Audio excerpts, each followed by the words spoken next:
जोरदार तालियों के साथ स्वागत कीजिए देश के सबसे अनुभवी नेताओं में से एक, देश के रक्षा मंत्री राजनाथ सिंह जी का। मैं गुजारिश करूंगी TV9 भारतवर्ष के मैनेजिंग एडिटर पारितोष चतुर्वेदी से भी कि वो राजनाथ जी के साथ मंच पर आएं और TV9 की ओर से उनका सम्मान करें। एक बार जोरदार तालियां हो जाए राजनाथ सिंह जी के लिए। तालियां रुकनी नहीं चाहिए।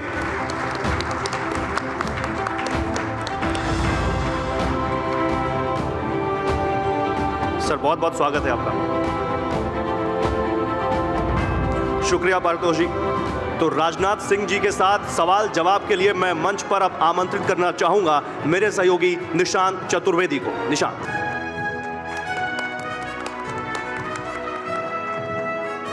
एक बार तालियां हो जाएं, सेशन शुरू होने वाला है।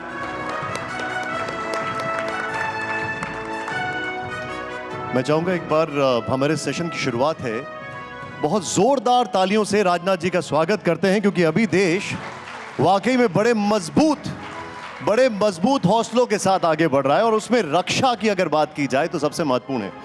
राजनाथ जी, आपको एक बहुत सरल, सौम्य और मिलनसार नेताओं में से एक माना जाता है, लेकिन लोग कहते हैं कि जैसे ही आप रक्षा मंत्री बने हैं आप एंग्री यंग मैन बन गए।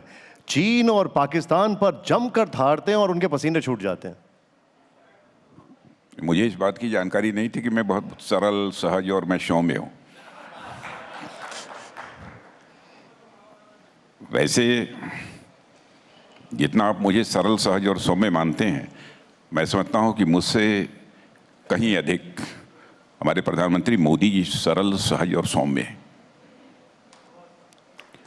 और यह बात मैं इसलिए कह रहा हूं कि आपने देखा होगा कि समाज की अंतिम सीढ़ी पर बैठे हुए व्यक्ति, जो कि झाड़ू लगाने का काम करता है, जिसकी भूमिका स्वीपर की है, उसका पांव पखारने का काम यदि कोई करता है तो भारत का प्रधानमंत्री श्री नरेंद्र मोदी करते हैं।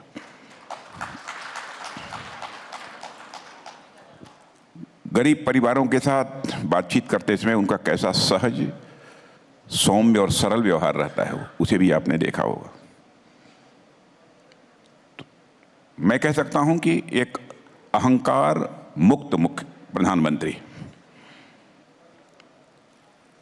लेकिन मैं उतना सरल हूं, सहज हूं, सौम्य हूं, इसकी जानकारी पहली बार मुझे हुई है। लेकिन परमात्मा की यह कृपा जरूर है मेरे ऊपर कि मन में जल्दी अहंकार पैदा नहीं होता है, क्योंकि हमारी मान्यता है कि जिस व्यक्ति के अंदर अहंकार पैदा होता है स्वाभाविक रूप से उसका कद अपने आप छोटा हो जाता है। जैसे किसी नंबर के पहले कोई पॉइंट लगा दीजिए तो उस पॉइंट की वैल्यू कम हो जाती है। जैसे 1 के पहले पॉइंट लगाइए तो उसकी वैल्यू 1 नहीं रह जाती है, 1/10 हो जाती है। वैसे ही जिस व्यक्ति के अंदर अहंकार होगा उसका कद भले ही उसकी नज़रों में बड़ा हो, लेकिन समाज की नज़रों में कभी बड़ा नहीं हो सकता है।